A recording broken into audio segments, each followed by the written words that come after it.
Bonjour à tous, bienvenue au webinaire TRAX. Nous allons avoir la présentation de Julie Day sur les incertitudes des services climatiques, retour sur l'atelier participatif lors de l'AG TRAX 2025, avec pas mal de co-auteurs qui sont, je pense, les organisateurs et les participants à ce fameux atelier. Donc à toi Julie, et pour une présentation, ce qui sera suivi d'une discussion. Merci Massa et merci à tous de rejoindre ces webinaires en live et pour ceux aussi qui écoutent a posteriori. Donc pour ceux qui ne me connaissent pas encore, je suis directrice de recherche au CNRS, au laboratoire L'Océan, et ma spécialité c'est les courants marins et leur compréhension, leur phénoménologie, mais aussi leur modélisation. Et donc, qu'en fait, la réalité de l'historique de cet atelier, c'était un atelier sur les incertitudes pour les nuls. Mais c'est vrai que ça faisait pas très, très bien écrit sur un programme et en fait, c'est vraiment comme ça que moi je l'ai conçu en me disant, en tant que modélisatrice et océanographe, je sais les incertitudes des modèles et de la connaissance sur les courants marins. Bon, bah, pour les services climatiques, ça doit être pareil. Bon alors, c'est un spoiler, mais vous aurez compris que non, c'est beaucoup plus complexe que ça et c'est ce que je vais essayer de vous démontrer aujourd'hui au travers de ce retour sur cet atelier participatif. Alors, on avait déjà parlé d'incertitude beaucoup au moment de l'AG-Trax 2024 et j'ai repris ici un slide de Laurent Terré qui avait fait un keynote très rigolo et très instructif sur les incertitudes. Et donc là, c'est pour ceux qui ne savent pas de quoi on parle quand on dit incertitude. Donc de mon côté, de mon pédigré modélisatrice, il y a des incertitudes épistémiques qui viennent d'une connaissance imparfaite avec les modèles qui sont imparfaits, des processus qui sont manquants, notamment parce qu'on a une résolution trop grossière, c'est l'histoire des pixels des modèles qui sont trop grossiers, on a une mauvaise connaissance des forçages, des conditions initiales du système climatique qu'on n'observe que depuis une vingtaine d'années et pas plus. Et donc tout ça, malheureusement, on ne peut pas le mesurer. Il y a d'autres types d'incertitudes d'autres natures. Ici, Laurent mentionne l'incertitude stochastique lié avec le fait que le système chaotique, le vrai, pas que celui modélisé, mais le vrai, et a une nature intrinsèquement chaotique. Et puis enfin, une incertitude réflexive qui est plutôt en lien avec tout ce qui n'est pas dans la sphère physique du climat, donc les causes, les émissions, notamment les émissions de gaz à effet de serre d'origine anthropique, et puis les solutions qu'on met en place ou non par rapport au problème du changement climatique. Donc voilà, ça c'était l'état des lieux un petit peu du keynote de Laurent Terré. Suite à ça, ou plutôt juste avant, dans la G-Trax, j'avais déjà commencé avec mon obstination d'éduquer tous, et y compris ceux qui se sentent les moins pertinents à parler modélisation. Et donc, on avait fait une matinée d'échange autour de la modélisation du climat global et régional, à destination des non-spécialistes. Et dedans, évidemment, on parlait incertitude, modélisation. Et donc j'ai repris ce slide de la présentation de Samuel Somo qui montrait en fait ce que c'était ici au départ un modèle de climat régional. C'est ce que vous voyez sur la gauche de son slide où en fait on a une représentation numérique des phénomènes à l'intérieur mais qui dépend beaucoup de tout ce qui se passe qu'on appelle en forçage, c'est-à-dire tout ce qui va être aux frontières, ce qui n'est pas représenté explicitement par le modèle. Et donc là, on voit déjà qu'associé à tous ces forçages, ben, on va avoir des incertitudes, en plus de celles intrinsèques. Et puis à droite, il y avait cette petite cascade. Je ne sais pas si vous voyez bien dans le fond, c'est comme une chute d'eau, avec la cascade on a des incertitudes sur les émissions. Donc ça, c'est la composante plutôt anthropique. Et puis il y a l'évolution du système du cycle du carbone, qui est comment les émissions deviennent des concentrations. Et puis on nourrit ça dans un modèle climatique, notamment global. Et donc là, on a encore d'autres incertitudes par rapport à ce modèle-là. Et puis ensuite, il faut qu'on arrive à une information régionale. Il y a encore d'autres incertitudes jusqu'à arriver à un modèle d'impact qui est celui en fait qui va vraiment dicter l'information climatique proposée dans le service. Et donc cette cascade, moi je la trouve jolie, mise comme ça fait pas peur parce que moi j'aime bien personnellement aller me baigner dans des cascades d'eau. Bon, si on voit la cascade différemment, et je vous montre cette fois le slide qu'avaient préparé mes acolytes Benoît Ingré et Guillaume Evin, là ça fait tout de suite beaucoup plus peur parce qu'en réalité la cascade c'est ça. Si on se dit qu'on prend pas un scénario d'émission, mais trois, et qu'on les utilise pour nourrir des modèles globaux du climat, c'est les cases vertes, et qu'on en prend plusieurs parce qu'ils sont tous incertains, donc on ne peut pas se contenter d'en prendre un seul, et qu'après chacun nourrit des modèles régionaux du climat, c'est les cases jaunes et oranges, et qu'ensuite on a des approches de régionalisation encore plus pour vraiment arriver à l'échelle fine, et pour nourrir ensuite des modèles d'impact là, en l'occurrence des modèles d'hydrologie, bon bah là tout de suite on voit qu'en fait on ne va pas réussir à s'en sortir, et que cette cascade elle fait peur, et qu'on ne sait pas du tout même comment l'appréhender. Un dernier point, c'est quand même que les incertitudes sont partout dans Trax. Et je reprends un slide qu'avait préparé Laurent Terré, qui avait juste regardé la présence du mot incertitude dans la description des différents projets ciblés. PC, c'est notre petit acronyme dans les grands programmes PEPR pour dire les projets ciblés. Et si vous êtes perdu dans tous ces acronymes, je vous invite à aller voir le nouveau site web PEPR Tracks qui est vraiment chouette et qui est très didactique pour retrouver un peu de quoi ça parle. Alors, dans toutes ces occurrences du mot incertitude, sans surprise, c'est le PC6 Quintet qui s'en occupe, dont la spécialité, c'est la quantification des incertitudes. Et d'ailleurs, au passage, c'est moi qui ai le plaisir de porter ce projet ciblé, donc je serais ravie de vous en parler plus en détail. Mais donc, c'est le cœur du projet. Donc, évidemment, on parle d'incertitudes dans ce projet, mais aussi dans tous les autres projets, on parle aussi des incertitudes. Ce qui est plus étonnant, c'est que vous verrez dans la suite, on a utilisé des démonstrateurs de services climatiques qui sont développés par Démo Climat, le PC3, et en fait, il ne fait pas du tout partie du peloton de tête pour ceux à avoir parlé des incertitudes. Donc, je pense que le fait d'avoir organisé cet atelier, on va peut-être aussi changer un peu les choses pour le PC3. Et d'où cet atelier pour l'AGTRAX 2025 avec des objectifs de susciter des interactions entre les participants à l'AG. L'AG, c'est l'occasion de rassembler tout le monde, et y compris quelques personnes externes au programme mais qui ont envie de s'intéresser et d'être un peu plus partie prenante. Mais même en faisant en interne, on a déjà une diversité des profils qui est vraiment vaste. Donc l'idée, c'était de créer des liens entre des gens qui sont dans des projets qui sont différents, de voir comment on peut combiner toutes leurs expertises respectives pour vraiment appréhender toutes les incertitudes. Et j'ai mis en italique toutes parce que vous verrez à la fin, c'est sur ça où on a en fait un bilan qui est assez mitigé. Et moi, personnellement, qui aime bien quantifier les incertitudes, je voulais confirmer ou affirmer l'hypothèse suivante. La manière de tenir compte de toutes les incertitudes qui affectent un service climatique dépend de ce service climatique. Autrement dit, on ne peut pas faire une méthode générique parce que pour chaque service climatique, c'est quelque chose de spécifique qu'il faudra mettre en œuvre. Et donc, je me suis dit, bah voilà, on va faire un atelier du type fresque du climat, mais donc ça s'appellera fresque des incertitudes, pour plusieurs services climatiques, et puis on va comparer. Et on verra bien si on obtient la même chose.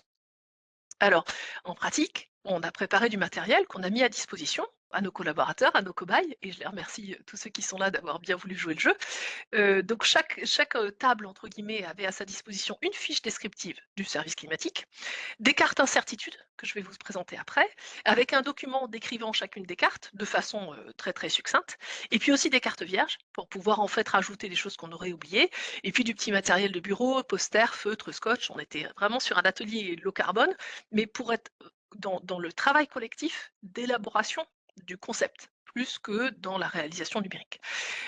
Tout ce matériel est à disposition de qui a envie de renouveler l'expérience. On est en train on va le mettre à jour. On a commencé à se planifier parce qu'on a noté justement comment améliorer un petit peu les fiches descriptives, le document décrivant les cartes elles-mêmes. Donc voilà, ça c'est un travail qu'on va poursuivre, et donc vous verrez à la fin si vous avez envie aussi de participer aux prochaines éditions. Et donc, pour que les choses soient un peu concrètes pour Trax, on n'est pas parti de démonstrateurs aléatoires, mais bien de démonstrateurs de services climatiques de Trax. Et je vais essayer de vous les présenter succinctement. Alors, c'est là où vous allez voir que c'est pas du tout ma spécialité, parce que, parce que là, typiquement, dans ce démonstrateur sur les risques de dommages dus à l'évolution du climat pour les productions du blé d'hiver et de maïs en France, on voit pas beaucoup les courants marins apparaître. Donc, mon Gulf Stream, il est très loin.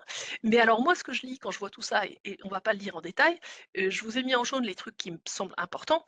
La première chose, c'est qu'ici, l'information climatique d'intérêt, c'est des stress météorologiques sur une échelle de temps qui est là pour ce démonstrateur d'une 20 ans, 20 prochaines années. Parmi ces 20 prochaines années, stress météorologique, on voit en bas à droite que l'incertitude vient du fait qu'on a de la variabilité naturelle qui va se superposer au changement climatique. Et que ce n'est pas la tendance, on va dire, saisonnière qui nous intéresse, mais bien l'amplitude des extrêmes.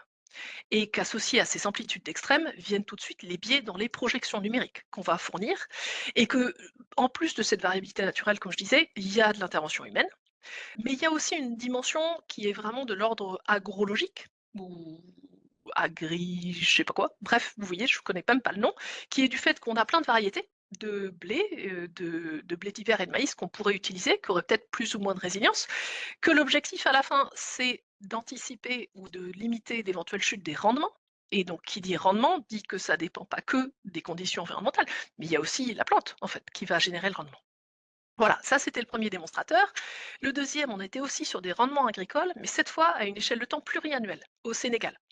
Et de nouveau, je ne vais pas rentrer en détail, on pourra revenir dans vos questions si vous voulez. Je suis ravie aussi de voir que j'ai des collègues qui pourront répondre mieux que moi aux questions sur ces démonstrateurs. Mais donc ici, on était bien sur une échelle de temps différente. On est sur des échelles de temps intra-saisonnières, avec plutôt des distributions journalières ou des durées de saison des pluies, par exemple. Et ici, de nouveau, on met l'appui sur le fait que se greffe le changement climatique par-dessus une mémoire interne du système climatique, avec aussi cette dimension très locale et très extrême, parce que c'est bien des événements météorologiques locaux qui vont avoir un impact sur les rendements, même à des échelles de temps pluriannuelles. Et de nouveau, dans ce démonstrateur, on souligne les facteurs anthropiques par rapport à l'éventuelle adaptation ou résilience du rendement, même malgré un changement, une évolution des conditions environnementales. Un troisième démonstrateur concernait les réseaux électriques en Côte d'Ivoire et en Afrique de l'Ouest.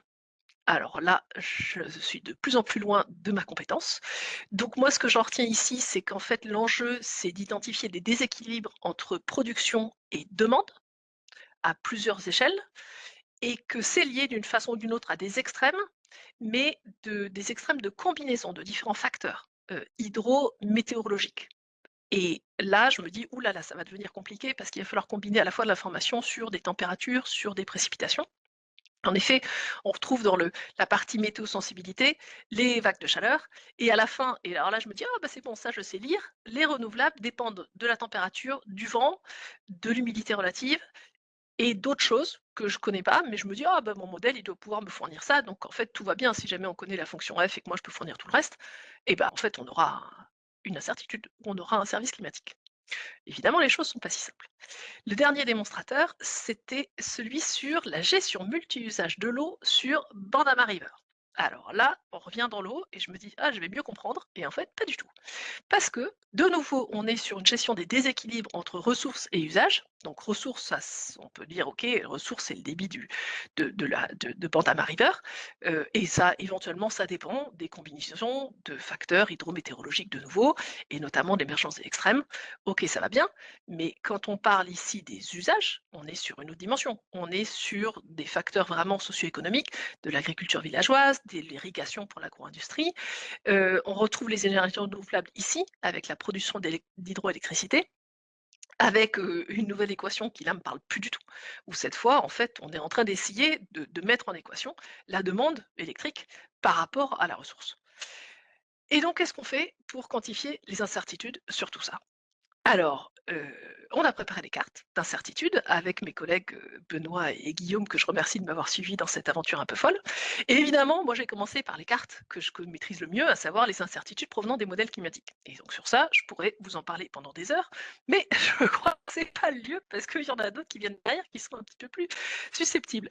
Donc une première, si vous avez écouté un webinaire que j'ai donné à Trax, l'année dernière sur la calibration des modèles, c'est le fait que tous les modèles, quels qu'ils soient, d'échelle globale, d'échelle régionale, contiennent des paramètres qui sont des facteurs qui doivent être réglés pour corriger des biais, pour ajuster le modèle, pour trouver un optimum. Et malheureusement, c'est une procédure qui est assez coûteuse et qu'on fait rarement.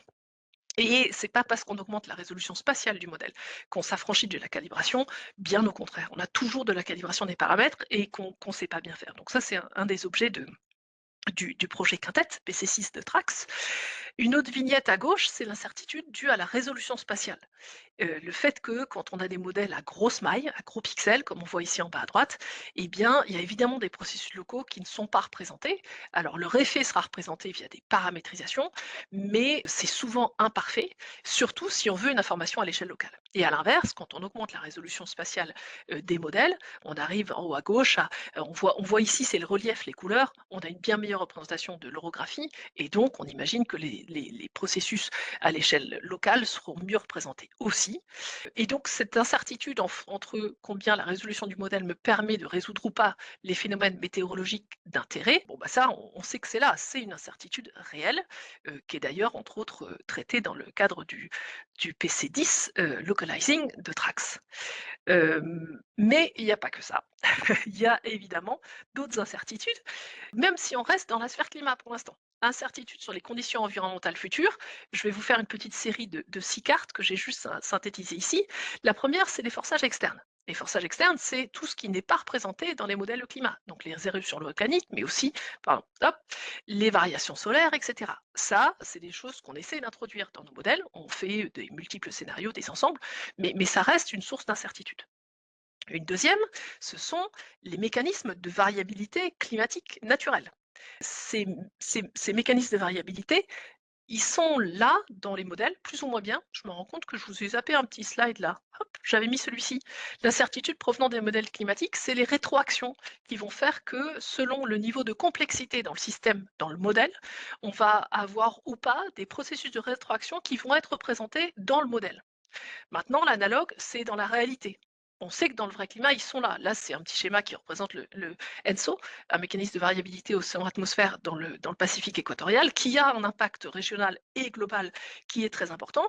Bon, bah, typiquement, là, on n'est plus dans le cadre du modèle, on est dans le cadre du climat futur. Une incertitude, c'est comment ces mécanismes de variabilité naturelle vont s'exprimer, vont avoir lieu, et du coup, quels impacts ils auront sur les climats globaux et régionaux. On continue en revenant dans ma sphère d'expertise avec les courants marins, comment les courants marins vont continuer de redistribuer la chaleur, et notamment le CO2, et limiter ou pas la quantité de gaz à effet de serre dans l'atmosphère. C'est aussi une incertitude importante du climat futur. Évidemment, vous avez tous entendu parler des points de bascule que j'ai synthétisés dans la carte en bas à droite, qui montre en fait qu'il y a aussi une possibilité, un risque, même s'il est faible, mais il aurait un impact majeur sur les projections du climat futur, que le système parte dans une autre direction, dans une autre trajectoire, radicalement différente, et qui ne serait pas tout de suite actuellement représentée dans les modèles.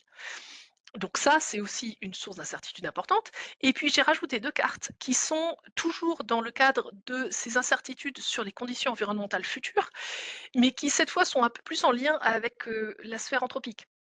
Donc ici, ce que j'ai en tête, c'est l'évolution des forêts, à la fois par contrainte anthropique, donc l'exploitation, ici la petite vignette à gauche, c'est l'exploitation forestière enfin l'exploitation forestière tout court, et puis à droite, c'est les éléments dits naturels qui sont notamment les incendies. Tous ces phénomènes libèrent du CO2, ce qui directement affecte la quantité de gaz à effet de serre dans l'atmosphère, mais réduit aussi la possibilité du sol de séquestrer du carbone. Et donc ça, ce sont des rétroactions sur le climat. Alors, dans quel bloc on les met? Vous allez voir, il y a d'autres blocs derrière. Peu importe, il n'empêche qu'on sait que ça, c'est une source d'incertitude qui est importante à l'échelle régionale et globale de nouveau. Et puis une nouvelle carte aussi pour ces conditions environnementales futures, c'est l'évolution des aérosols et des particules en suspension. On est plutôt ici dans une sphère urbaine, mais pas que. Et c'est l'idée que selon l'évolution de ces aérosols, des émissions par les activités anthropiques, de la quantité de particules, on va avoir un effet direct sur le bilan radiatif, donc la quantité de réchauffement qu'on va avoir dans le climat futur, mais aussi des rétroactions sur le cycle de vie de plein de particules chimiques qui vont aussi avoir un impact direct sur le climat futur. On en arrive maintenant un cran plus loin sur les écosystèmes.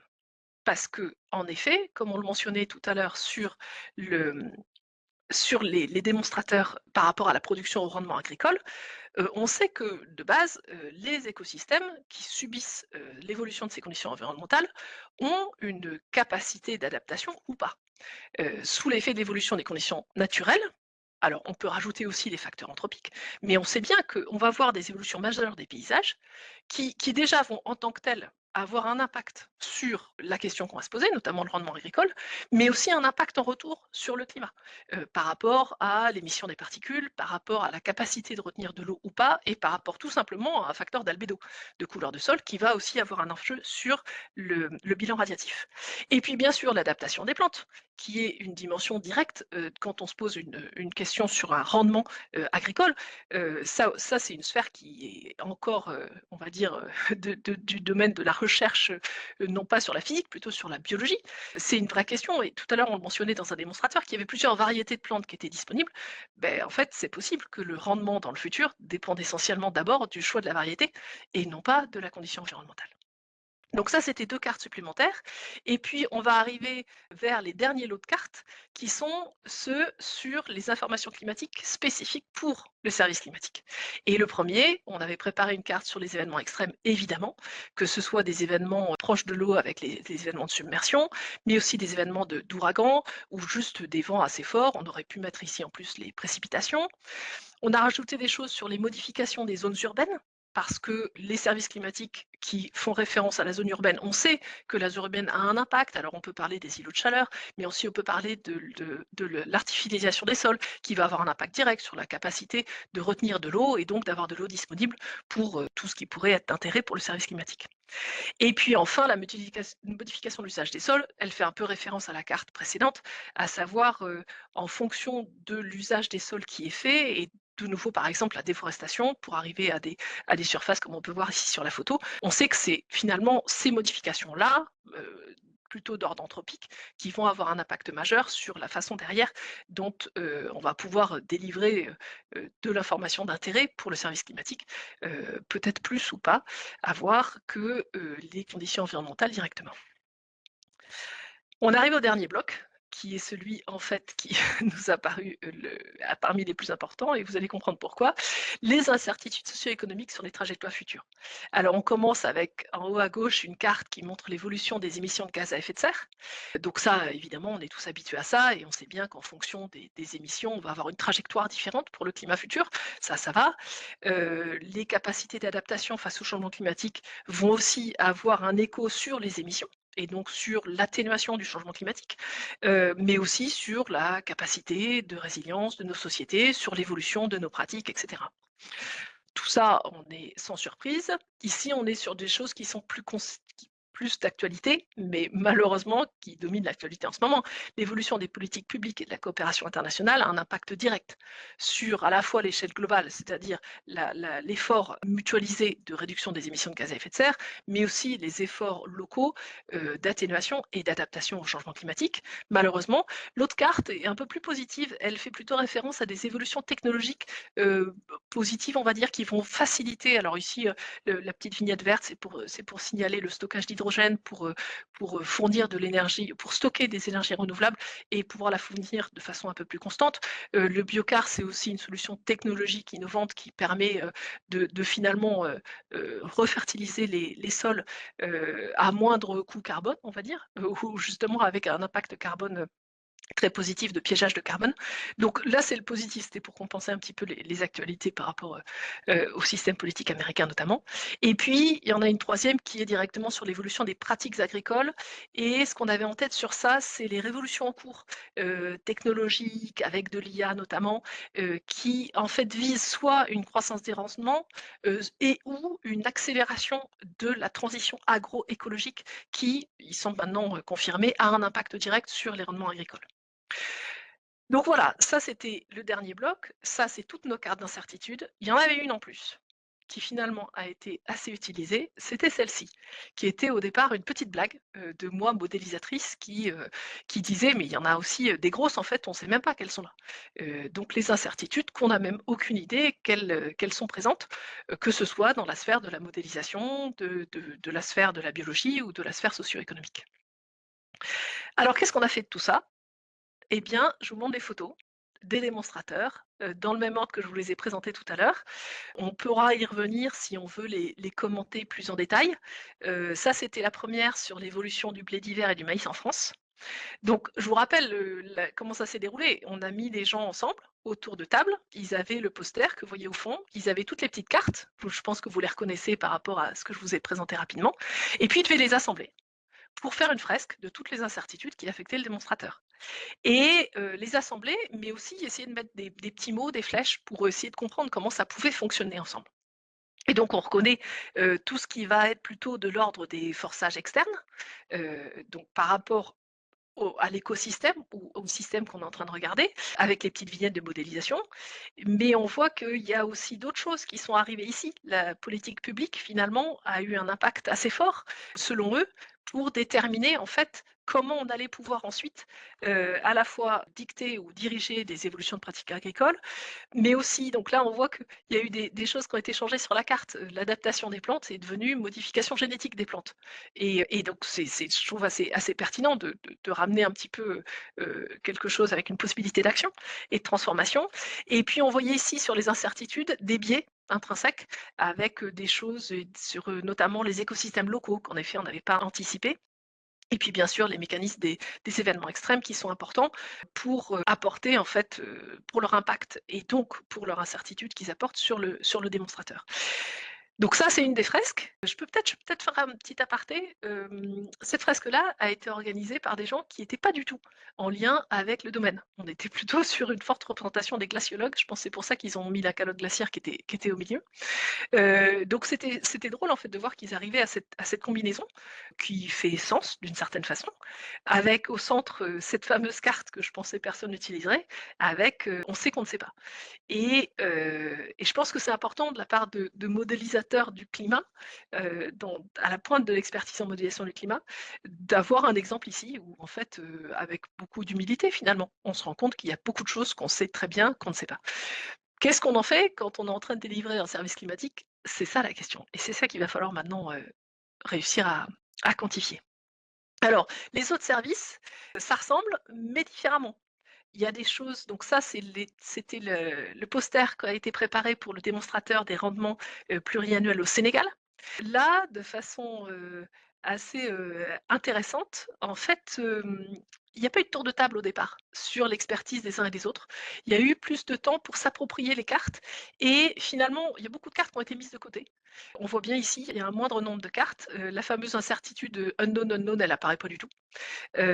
Par contre, on a des blocs qui apparaissent très, très bien à une structuration avec, un premier bloc qui est les incertitudes associées au système climatique, à la modélisation, puis on a une réponse, une prise de décision et voilà, en fait, c'est assez simple et assez carré. Et je veux pas du tout avoir l'air de critiquer, je pense que c'est intéressant de voir la façon de s'approprier, en fait, ces différents matériaux et la façon de les combiner. Et surtout, ce que je trouve très chouette, c'est en bas à gauche, vous voyez le code couleur qui a été fait sur les incertitudes, avec une gradation, faible, moyen, fort. Je mets ça en contraste par rapport au poster d'avant, où au centre, on avait tout ce qu'on ne sait pas. Et là, au contraire, on a l'impression d'avoir quelque chose qui est très maîtrisé, parce qu'on va même jusqu'à pouvoir identifier c'est quoi ce qui est vraiment une incertitude forte, moyenne ou faible. Et voilà, je trouve ça remarquable, sachant qu'on est sur finalement un type de démonstrateur assez analogue, à savoir un rendement agricole. Certes, on est sur des échelles de temps différentes, mais c'est quand même le même type d'information climatique qu'on est en train d'essayer de délivrer. Je continue sur les autres démonstrateurs. Celui-ci, c'est celui autour de la fourniture d'électricité. Alors là, on n'a même plus la carte du démonstrateur et puis finalement, vous voyez que c'est plutôt les cartes qui ont été, les cartes vierges qu'on avait mis aussi à disposition, si jamais ils étaient pas inspirés par les autres, qui ont été utilisées et c'est très bien aussi. C'était aussi le jeu que les participants puissent s'émanciper un peu des formats des cartes qui étaient prévus et faire leur propre carte. Et on voit qu'au centre, il y a vraiment on revient sur l'objet même du service climatique, à savoir, c'est quoi les besoins à couvrir, l'incertitude de la demande par rapport à la population, etc. Et là, finalement, le retour des participants, c'est qu'il y avait beaucoup plus de choses. Donc, s'il y avait à gauche une sphère qui était vraiment incertitude sur le climat, sur la modélisation du climat, finalement, il y avait à droite tout le pendant qui était beaucoup plus socio-économique et pas du tout en lien avec le climat, et que c'était ça qui avait finalement beaucoup d'importance par rapport à ce démonstrateur particulier. Donc ça, vous verrez que c'est une conclusion sur laquelle je reviendrai dans quelques minutes. Peut-être un point à souligner ici, c'est cette carte en dessous qui a été fabriquée à la main, le manque, l'absence de données fiables sur le système électrique actuel. Et c'est vrai, c'est un des éléments importants dans les incertitudes, ou du moins dans la quantification des incertitudes, c'est d'avoir plus d'observations pour mieux explorer et de façon quantitative le système qu'on est en train d'essayer de représenter. Je pense que c'est remarquable que ce groupe-là ait pensé ou se soit venu assez vite à l'idée, plutôt que proposer des améliorations dans les modèles ou d'autres choses de ce type-là.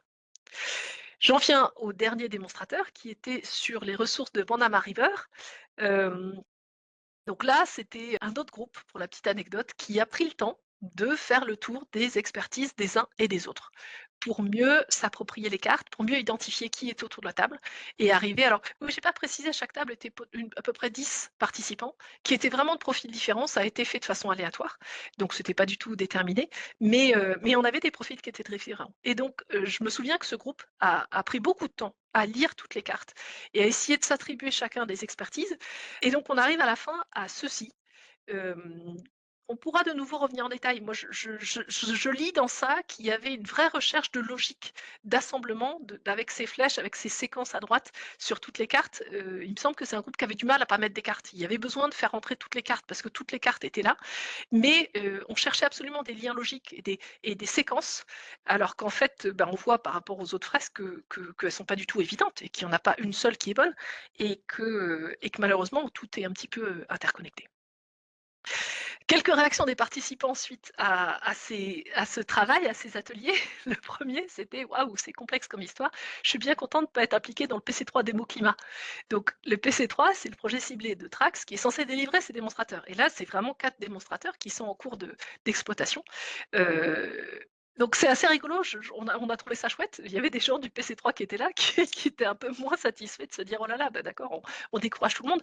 Mais je crois qu'il y avait vraiment une prise de conscience importante des participants de la complexité des sources de ces incertitudes et de comment, qu'est-ce qu'on en fait. Et donc, une autre réaction, c'est la deuxième ligne. OK, mais ça sert à quoi dans ce contexte qu'on fait sur nos modèles? Autrement dit, tout ce qu'on est en train de faire, notamment dans les autres projets ciblés de Trax, mais aussi au quotidien de chacun, de chaque collaborateur de Trax, qui est plutôt sur l'amélioration des modèles, la transformation des modèles pour amener plus d'informations sur les services climatiques. Est-ce que comment ça rentre en jeu, en fait, si finalement il y a toutes ces autres sources d'incertitude qu'on n'avait même pas imaginées? Et donc voilà le troisième point. OK, et maintenant, on fait quoi avec ces incertitudes pour nos démonstrateurs? Comment est-ce qu'on passe de cette échelle un petit peu, cette description, cet état des lieux un peu conceptuel sur l'identification de toutes ces incertitudes à quelque chose de plus quantificatif? Parce qu'on doit les délivrer, ces services climatiques, et on doit les livrer avec des incertitudes. Donc j'en viens aux conclusions qu'on a tirées de cet atelier. Alors d'abord sur ce fait d'avoir un atelier participatif et un format fresque, façon fresque du climat, ça a clairement favorisé une dynamique collaborative et interactive, tout en maintenant un cadre sérieux et structuré. Je crois que c'est important de le souligner, notamment dans nos sphères, quelles qu'elles soient, et dans la communauté climat et ailleurs. Je crois que changer la façon de collaborer, sortir de côté un petit peu rigide, d'avoir quelqu'un qui présente et d'autres qui commentent et qui discutent. Je trouve que ça a vraiment un vrai intérêt. Le format des cartes, au début, je n'osais pas moi-même fournir des cartes avec des petits dessins comme ça, mais finalement, ça facilite l'appropriation de différents concepts. Et on voit qu'il y a un grand nombre de concepts derrière, et que ce que j'avais mis dans une petite vignette, un titre, juste le titre, et bien finalement, certains ont rayé le titre pour dire: non, non, non, nous on veut ça, mais on veut un autre concept derrière. Alors là, l'histoire de diviser les cartes en blocs ou en lots, quand on les a présentées, quand on les a données, il n'y avait pas de séparation. Ici, pour la présentation, j'ai souhaité le faire parce que sinon j'avais peur que le rythme soit un peu trop fastidieux. Mais ça a été une vraie question derrière. Est-ce que finalement on refait des blocs comme ça, mais au risque du coup que chaque fresque reprenne en fait des éléments que de ces blocs-là et que du coup elles se ressemblent tous? À l'inverse, le fait de ne pas donner de blocs, je pense que c'est ça qui a donné finalement aussi une plus grande diversité entre les différentes fresques. Et donc, il semble pertinent d'assembler une large variété d'expertises et sensibiliser les climatologues sur l'ensemble des incertitudes. Oui, ça c'est vraiment une leçon qu'on tire de cet atelier, et c'est pour ça qu'on a envie de le renouveler dans le futur, dans le cadre de Trax, mais ailleurs aussi si vous êtes intéressé.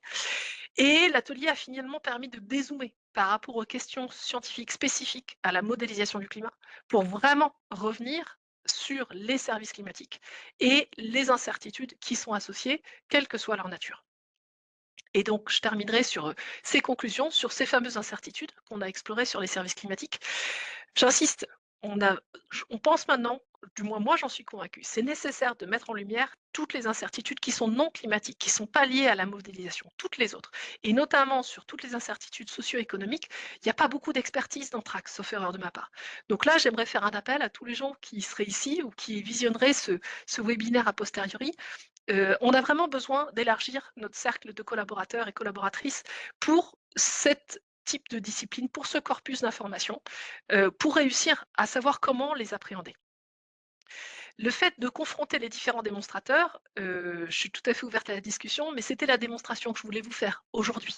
À savoir qu'à la fin, avec un matériau commun, et avec des choses finalement un peu balisées, on a vraiment 4 posters qui sont différents. Alors peut-être ils sont moins différents les uns des autres, mais et surtout on se rend compte qu'on a besoin de temps pour approprier les différences et pour débriefer vraiment sur ce qui a été produit. Mais je crois que c'est pertinent d'avoir une approche non pas générique, quels que soient les démonstrateurs de services climatiques, mais quelque chose de spécifique, et donc continuer à explorer comme ça différents démonstrateurs. Il y a une incertitude qu'on n'a pas du tout évoquée, ni dans l'atelier ni après, et c'est en débriefant avec les collègues de PC3 DémoClimat que c'est venu, quid des incertitudes sur le service lui-même. C'est-à-dire, et si on ne délivrait pas la bonne information, ou pas au bon moment, ou pas au bon interlocuteur, ou bien que cette information n'est pas comprise, ou encore que le service n'est pas adapté aux besoins. Ça, en effet, c'est une incertitude qu'on ne regarde pas du tout. Donc, même si on essaie de s'émanciper du domaine climat à grande échelle et modélisation du climat pour venir plus vers les services climatiques, clairement, on s'est restreint ici aux informations climatiques ou informations d'intérêt pour le service. Mais on n'a pas traité les incertitudes sur le service même. Et la dernière étape, la dernière conclusion, c'est qu'est-ce qu'on fait maintenant? Comment on peut passer de ces fresques, ces états des lieux qualitatifs, et encore une fois, je suis ravie d'en discuter avec vous maintenant, on va avoir le temps de prendre différents avis et c'est très bien. Je crois que c'est nécessaire de renouveler ces expériences pour sensibiliser au moins les climatologues et l'ensemble des partenaires de Trax à cette complexité. Mais une fois qu'on aura continué à faire ces états des lieux qualitatifs, il faudra qu'on passe à une quantification. Comment on fait ça? Comment on s'en occupe? Et comment on peut le faire, soit pour chacun des démonstrateurs, et soit avec des recettes ou des leçons qu'on pourrait en tirer, qui soient peut-être un peu plus génériques, si c'est possible. Donc c'est une affaire à suivre, et je serais ravie de savoir ce que vous en pensez d'ores et déjà. Merci beaucoup, Julie. Alors, il y a eu pas mal de discussions pendant que tu parlais. Je ne sais pas si tu avais une vue sur le chat en plus des Non, pas du slides. tout. Donc, tu as des propositions de cartes supplémentaires. Ah, Euh, trop bien. Ah bah il faut enregistrer. Ah ben ce sera enregistré oula. chez Samuel, hein, et je pense que les personnes peuvent prendre la parole. Ah bah trop Euh, bien, merci, venez. Et alors surtout, oui, la mise à jour qu'on veut faire sur les cartes, c'est un effort qui est ouvert à tous. Donc venez nous rejoindre et venez nous aider à peaufiner, à changer, à remettre des cartes, au contraire, avec plaisir. alors, voilà, donc je donne la parole. Je vois Didier qui lève la main, je pense. Bonjour à tout le monde. Eh ben, merci Julie, c'était vraiment super, très très clair et c'est impressionnant tu arrives à maîtriser tous ces sujets. Ma question, c'était un élément que tu n'as pas mentionné. Justement, ces sources d'incertitude, elles ont aussi cette particularité de grossir avec le temps. Et donc, on avait fait un atelier justement en région Nouvelle-Aquitaine pour discuter avec des parties prenantes. Donc là, si j'ai bien compris, dans votre atelier, il y avait aussi des parties prenantes et je me demandais si la notion d'échelle temporelle aussi avait été discutée pour voir un peu qu'est-ce qui serait pertinent en fait pour aussi ces parties prenantes. Alors j'imagine que ça dépend du service climatique, bien sûr, mais voilà, juste Tu as si vous raison, tu as tout avez à fait raison. Ce qui est étonnant, c'est qu'à posteriori, on a eu des remarques comme quoi l'échelle temporelle de chaque service n'était pas précisée sur les fiches descriptives. Et en fait, en préparant ce séminaire, j'ai bien retrouvé que si, ça l'était. Mais probablement que c'était trop d'informations d'un coup à digérer. Et donc ça, c'est la première chose que, oui, bien sûr, l'échelle temporelle doit être spécifique. Maintenant, le fait que chacune de ces incertitudes ait sa propre temporalité, je suis d'accord avec toi.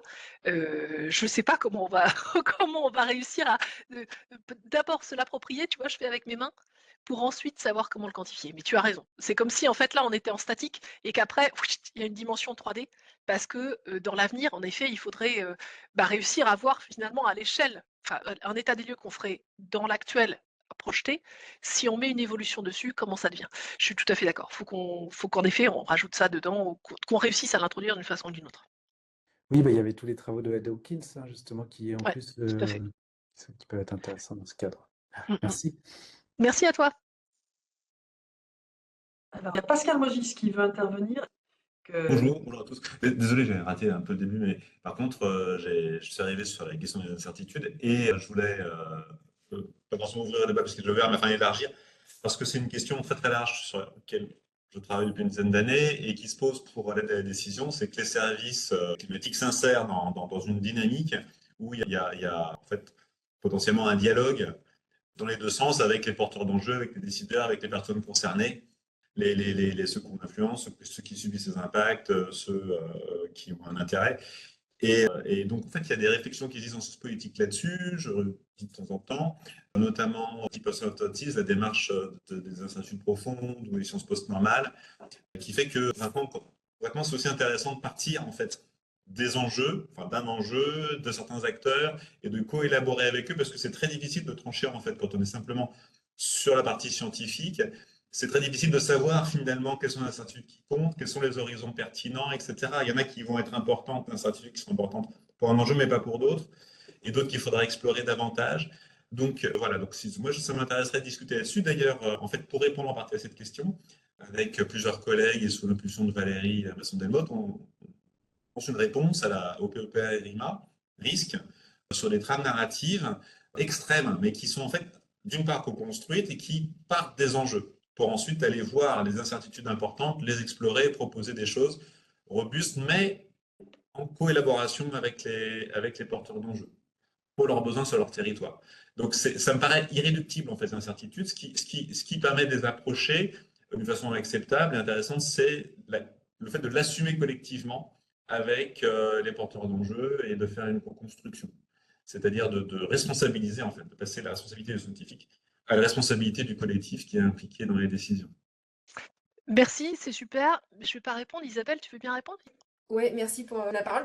Justement, je voulais rebondir parce qu'en fait, c'était exactement ce que j'avais en tête aussi. Déjà, bravo, hein, c'est super. Et moi, je trouve qu'il y a vraiment un super effort et qu'il y a beaucoup de potentialité dans ce format qui est relativement simple. En fait, moi, j'ai beaucoup travaillé sur les jeux sérieux, beaucoup plus compliqués. Et finalement, ce format-là est assez simple et permet peut-être une intégration assez facile de différents types d'acteurs. Et ça m'intéresserait vraiment justement de travailler comme le disait mon collègue là, Pascal, sur comment co-construire en fait ces fresques, enfin comment même co-construire et imaginer des cartes spécifiques via les enjeux que peuvent avoir en tête les acteurs. Et donc moi j'avais justement l'idée de peut-être sur la carte adaptation. En fait, la carte adaptation, finalement, elle est un peu fourre-tout et elle aurait vraiment intérêt, je pense, à être déclinée. Alors, c'est-à-dire qu'en fait, vous, comme vous avez orienté sur les démonstrateurs, finalement, quelque part, ça oriente sur des enjeux. Et en effet, si on voulait partir sur un travail de co-construction avec des acteurs, justement, de ne pas partir sur des démonstrateurs prédéfinis, mais donc de bien partir sur les enjeux et les besoins en termes de décision et de regarder le type de décision que prennent ces acteurs à différentes échéances de temps, et ben du coup de remonter, de partir de ces enjeux et de ces objectifs d'adaptation, décision d'adaptation, et de remonter toute la chaîne pour aller vers comment on peut finalement envisager les incertitudes associées à cette prise de décision. Et je trouverais vraiment très intéressant de réfléchir à ça, et notamment en intégrant des acteurs. Peut-être aussi, peut-être dans le cadre des Grecs, on pourrait envisager une action comme ça, ce serait vraiment intéressant. Voilà. Merci Isabelle. Yves, oui, tu as levé la main. Je crois que Yves, j'ai arrêté mon partage, j'ai vu, il y avait parlé du stress hydrique, concentration d'ozone, production de maïs, etc. Ben oui, il y a plein de choses à rajouter. Merci pour tous les messages et toutes les suggestions. Il y a Anne-Marie aussi qui a une question. Anne-Marie, sur la réflexion sur la formation des acteurs pourrait permettre de décider plus facilement face à des informations incertaines et partielles. Est-ce que... Oui, sais ma pas qui veut question, répondre c'est sur ça. juste, est-ce qu'il y avait une carte formation? Parce que ça semble aussi être un facteur d'efficacité d'un service climatique, peut-être. Non, il n'y a pas de carte formation, on peut en effet la rajouter. Tu as raison, merci Anne-Marie pour la suggestion. Si je peux me permettre une petite question pour vous, en fait. Je fais partie d'un projet d'école dans un contexte international sur la transdisciplinarité pour la co-construction de services climatiques, pour l'adaptation. Et dans le cadre de cette école qui invite à la fois des jeunes professionnels ou des jeunes chercheurs, on a sur 2 semaines la création d'un jeu sérieux comme expérience de transdisciplinarité en fait. Donc en gros, comment finalement différents éléments de connaissance, que ce soit en sciences sociales ou en sciences du climat, vont permettre, la création d'un jeu sérieux propre à une question d'adaptation, on va dire, va permettre de mettre ensemble différents éléments de connaissances, que peuvent apporter les différents participants pour créer finalement cette transdisciplinarité. Donc en gros, ce partage de connaissances et d'expériences. Et du coup, je voulais vous poser la question, peut-être dans la création de votre fresque, finalement, à quel point le fait de créer cette fresque, j'imagine, avec un groupe peut-être pluridisciplinaire, à quel point ça a été une expérience pour vous formatrice ou intéressante. Enfin, voilà. Qu'est-ce que vous en ressortez, vous? Ah bah clairement, Didier disait tout à l'heure que j'étais experte de tout ça, pas du tout. En fait, j'ai juste compris combien je n'étais pas experte de tout ça et qu'aussi les savoirs que je mobilisais pour essayer rien que d'animer ce webinaire venaient de partout et de plein de choses et pas que de ma pratique de chercheuse au quotidien.